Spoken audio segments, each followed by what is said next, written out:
নমস্কাৰ ভাইটি ভণ্টিসকল, তোমালোক সকলোকে আমাৰ আলোচনা একাডেমী এডুকেশ্যনৰ অন্যটা ভিডিঅ' ক্লাছলৈ স্বাগতম জনাইছোঁ।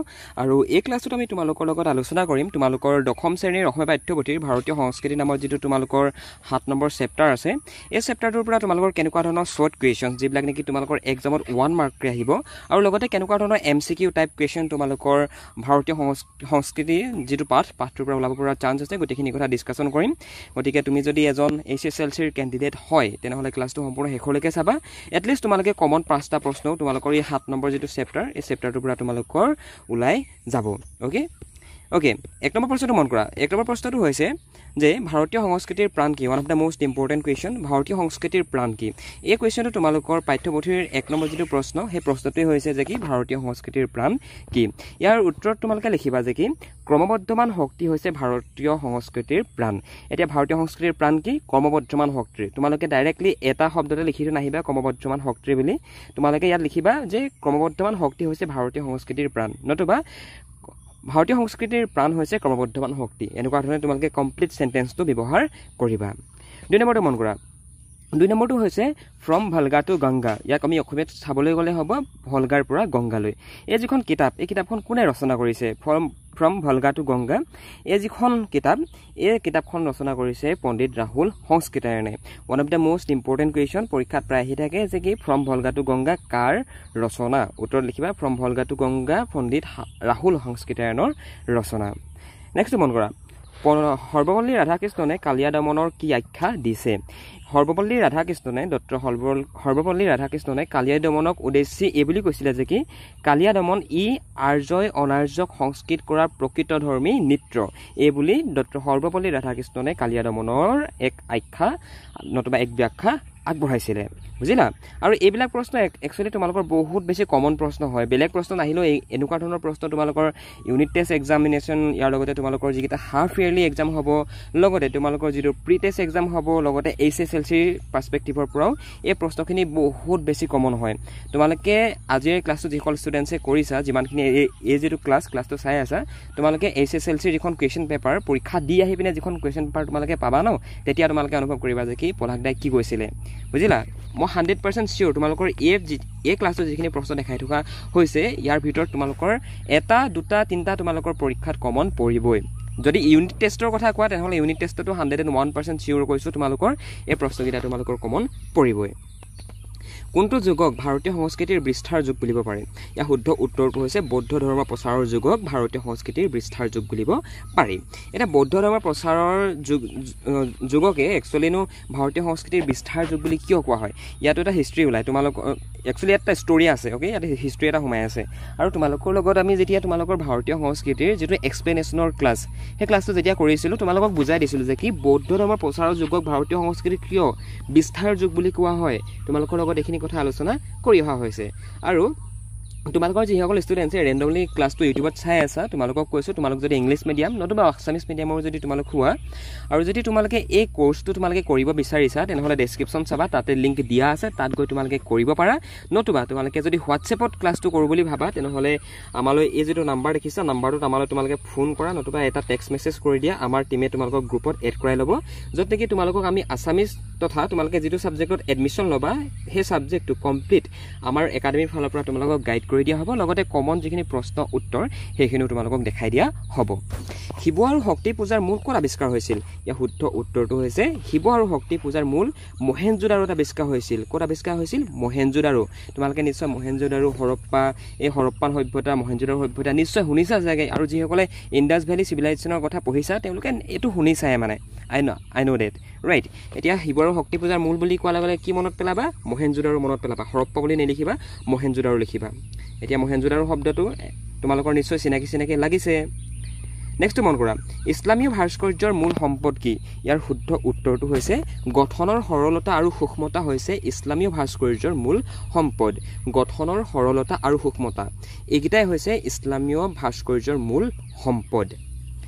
অজন্তা ছবিবোৰত প্ৰকাশ পোৱা ভাব বস্তু দুটা কি কি one of the most important question যে অজন্তা ছবিবোৰত কেনেকুৱা ধৰণৰ ভাব বস্তু প্ৰকাশ পায় নতুবা দুটা প্ৰকাশ পায় হয় নে নহয় আমি অলৰেডি ক্লাছটো কৰি আহোঁতে পাই আহিছোঁ এতিয়া সেই দুটা আমি জাষ্ট মনত ৰখাই গ'লেই হ'ল পৰীক্ষাত লিখিবলৈ অ'কে এটা হৈছে সন্ন্যাস জীৱন আৰু আনটো হৈছে সমূহীয়া জীৱন আৰু ইয়াতে তোমাৰ দুটা যে আমি পালোঁ যে সন্ন্যাস জীৱন আৰু সমূহীয়া জীৱন এই দুটাৰ ওপৰতো কেতিয়াবা তোমালোকৰ এক্সামত হয়তো অলপ বিশ্লেষণ কৰি পিনে অলপ বেছিকৈ লিখিব আহিব পাৰে তো তাৰ কাৰণে তোমালোকৰ আণ্ডাৰষ্টেণ্ডিংটো আহিব লাগিব এনেকুৱা নহয় যে কি ভাতৰ দৰে মুখস্থ কৰি গ'লা আৰু পৰীক্ষাত লিখি দিলা নো সেনেকুৱা ধৰণে তোমালোকে পৰীক্ষাত ভাল মাৰ্কছ স্ক'ৰ কৰিব নোৱাৰা নেক্সটটো মন কৰা গান্ধীজীয়ে নতুন যুগৰ ভাৰতীয় সংস্কৃতি কেনেকুৱা হ'ব লাগে বুলি মত পোষণ কৰিছিল নতুবা মত প্ৰকাশ কৰিছিল উত্তৰত লিখিবা গান্ধীজীয়ে নতুন যুগৰ ভাৰতীয় সংস্কৃতি সমন্বয়ৰ বস্তু হ'ব লাগে বুলি মত প্ৰকাশ কৰিছিল নতুবা মত পোষণ কৰিছিল গান্ধীজীয়েতো এই বুলি কৈছিল যে কি গান্ধীজীয়ে যে নতুন যুগৰ ভাৰতীয় সংস্কৃতি সমন্বয়ৰ বস্তু হ'ব লাগে বুলি মত পোষণ কৰিছিল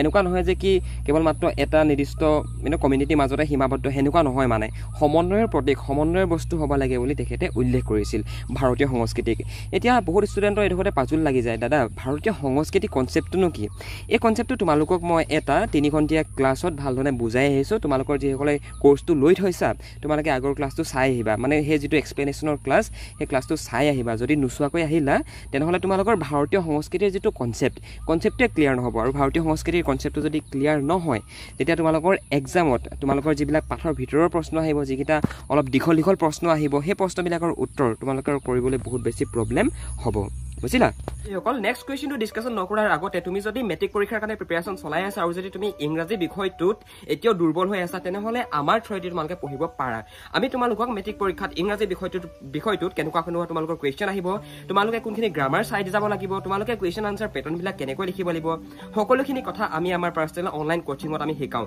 গতিকে তুমি যদি মেট্ৰিকৰ এজন কেণ্ডিডেট হয় আৰু যদি তুমি ইংৰাজী বিষয়টোত এতিয়াও ক্লিয়াৰ হোৱা নাই তেনেহ'লে তোমালোকে আমাৰ থ্ৰুৱেদি যদি বিচাৰা পঢ়িব পাৰা বন্ধু বান্ধৱীসকল আমাৰ একাডেমীৰ এডমিশ্যন ফিজ হৈছে অনলি 499 ৰুপিজ য'ত তোমালোকক গ্ৰামাৰ তোমালোকৰ টেক্সটবুক আৰু তোমালোকৰ যিখন সৰু ছাপ্লিমেণ্টাৰী ৰিডাৰ আছে গোটেইকেইখন পঢ়োৱা হয় লগতে কুৱেশ্যন আনচাৰবিলাকো বুজাই দিয়া হয় আৰু কোনবিলাক কমন পৰিব সেইবিলাকো শিকাই দিয়া হয় গতিকে তুমি যদি বিচৰা আমাৰ থ্ৰুৱেদি পঢ়িবৰ কাৰণে তেনেহ'লে ওপৰত দিয়া ফোন নম্বৰটোত ফোন কৰা নতুবা ডেছক্ৰিপশ্যনত এখন ফৰ্ম আছে ফৰ্মখন ফিল আপ কৰি দিয়া আমাৰ টিমে তোমালোকক কণ্টেক্ট কৰি ল'ব অল ৰাইট সুকুমাৰ কলাৰ ভিতৰত কোনটো শিল্পক বেছি স্থায়ী শিল্প বোলা হৈছে ইয়াৰ শুদ্ধ উত্তৰটো হৈছে চিত্ৰশিল্প অ'কে চিত্ৰশিল্প এটা সুকুমাৰ কলাৰ ভিতৰৰ শিল্প হয় আৰু এই চিত্ৰশিল্পক আটাইতকৈ স্থায়ী শিল্প বোলা হৈছে কিয় স্থায়ী শিল্প বোলা হৈছে ইয়াতো এটা হিষ্ট্ৰী আছে আৰু এই হিষ্ট্ৰীটোৰ বিষয়ে তোমালোকে এক্সপ্লেনেশ্যনৰ ক্লাছটো কৰিব লাগিব তাতে তোমালোকে ভালধৰণে পাবা আজিৰ এই ক্লাছত জাষ্ট মই তোমালোকক কমনখিনি দেখাই দিছোঁ যিখিনি নেকি তোমালোকৰ শ্বৰ্ট কুৱেশ্যন টাইপত মানে পৰীক্ষাত আহিব পাৰে পণ্ডিত ৰাহুল সংস্কৃতায়নে কোনখন গ্ৰন্থৰ বাবে সাহিত্য একাডেমী বঁটা লাভ কৰিছিল বহুতে ক'ব দাদা এইটো প্ৰশ্ন কিতাপৰ ভিতৰতে নাই তোমালোকে কবি পৰিচয় চাবা তাত পাই যাবা পণ্ডিত ৰাহুল সংস্কৃতায়নে মধ্য এছিয়াকা ইতিহাস নামৰ গ্ৰন্থখনৰ বাবে সাহিত্য একাডেমী বঁটা লাভ কৰিছিল এতিয়া সাহিত্য একাডেমী বঁটা লাভ কৰাৰ ক্ষেত্ৰত এই যিটো তোমালোকৰ প্ৰশ্ন এই প্ৰশ্নটো এনেকুৱা নহয় যে কি মাত্ৰ এনেকুৱা ধৰণে ইয়াতে শ্বৰ্ট কুৱেশ্যন টাইপত আহিব নো sometimes পৰীক্ষাত MCQ টাইপে গুচি আহিব পাৰে ইয়াত মই MCQ বুলি তোমালোকক এইটো কাৰণে দেখাই দিছোঁ এতিয়া চোৱা সুকুমাৰ কলাৰ ভিতৰত কোনটো শিল্পক বেছি স্থায়ী বোলা হৈছে তোমালোকক 4টা অপশ্যন দি দিব সেই অপশ্যনকেইটাৰ ভিতৰত তোমালোকে চিত্ৰশিল্পটো বেছি উলিয়াই লিখি দিলেই হৈ গ'ল ৰাইট ঠিক তেনেকুৱা ধৰণে মানে এতিয়া পণ্ডিত ৰাহুল সংস্কৃতায়নে কোনখন গ্ৰন্থৰ বাবে সাহিত্য একাডেমী বঁটা লাভ কৰিছিল ইয়াতো তোমালোকৰ 4টা অপশ্যন দিব আৰু সেই 4টা অপশ্যনৰ পৰা তোমালোকে শুদ্ধ অপশ্যনটো বিচাৰি উলিয়াই লিখি দিবা তোমালোকে নম্বৰ পাই যাবা আৰু শুদ্ধ অপশ্যনটো কি শুদ্ধ অপশ্যনটো হৈছে মধ্য এছিয়াকা ইতিহাস নতুবা ইতিহাস এই গ্ৰন্থখনৰ বাবে পণ্ডিত ৰাহুল সংস্কৃতায়নে সাহিত্য একাডেমী বঁটা লাভ কৰিছিল সভ্যতা কি one of the most important question সভ্যতা কি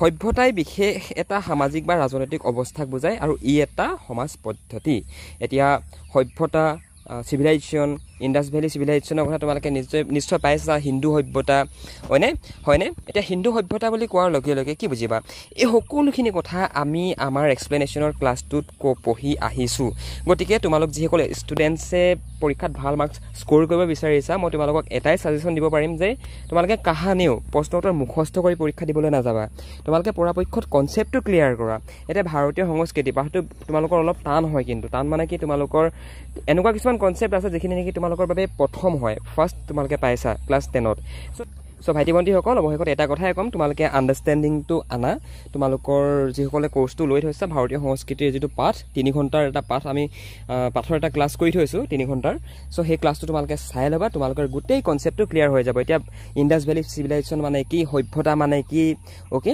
এতিয়া হিন্দু সভ্যতা ওকে এতিয়া আমি পাইছোঁ মহেঞ্জোদাৰো হৰপ্পান সভ্যতা এইবিলাক কি হয় সকলোবিলাক কথা আমি সেই ক্লাছটোত ডিছকাশ্যন কৰি আহিছোঁ আৰু আজিৰ এই ক্লাছটোত জাষ্ট তোমালোকক আমি দেখাই দিছোঁ যে কি কোনখিনি প্ৰশ্ন তোমালোকৰ কমন পৰিব পৰা চান্স আছে আৰু ইয়াত যে তোমালোকক 11টা প্ৰশ্ন দেখুওৱা গ'ল এই 11টা প্ৰশ্নৰ ভিতৰত কিন্তু তোমালোকে ক'ব পাৰা যে কি 60% তোমালোকৰ কমন পৰিবই 60% কমন পৰিব মানে কি 11টাৰ ভিতৰত তোমালোকৰ 5টা প্ৰশ্ন তোমালোকৰ এক্সামত 6টা প্ৰশ্ন তোমালোকৰ এক্সামত আহিবই হেয়া হৈছে দৰকাৰ হ'লে তোমালোকৰ ইউনিট টেষ্ট হ'ব পাৰে হেয়া দৰকাৰ হ'লে তোমালোকৰ স্কুলতো কেতিয়াবা পাঠভিত্তিক প্ৰশ্ন উত্তৰ মানে এটা এক্সাম লয় মানে মই জনাত কিছুমান স্কুলত তো সেই এক্সামবিলাকত তোমালোকৰ এই এনেকুৱা ধৰণৰ প্ৰশ্নকেইটা কমন পৰিবই মানে পৰিয়ে থাকে মানে ওকে সো সেইকেইটা চাবা সেইকাৰণে আৰু যিসকল ষ্টুডেণ্টে বাকী তোমালোকৰ পাঠভিত্তিক প্ৰশ্ন উত্তৰ ক্লাছখিনি এতিয়ালৈকে কৰা নাই কৰি ল'ব ক্লাছত আমি সকলোবিলাক দেখাই নিদিওঁ কিয়নো আমি তোমালোকৰ বাবে কুৱেশ্যন আনচাৰে 15টামান ক্লাছ বনাই থৈছোঁ গতিকে সেইবাবে তোমালোকৰ গোটেইখিনি কনচেপ্ট ক্লিয়াৰ হৈ যাব আৰু যিসকলে কোৰ্চটো ল'ব বিচৰা আছামিছ মিডিয়াম ইংলিছ মিডিয়াম দুইটা মিডিয়ামটো বহুত ধুনীয়াকৈ সজাই থৈছোঁ তোমালোকৰ কাৰণে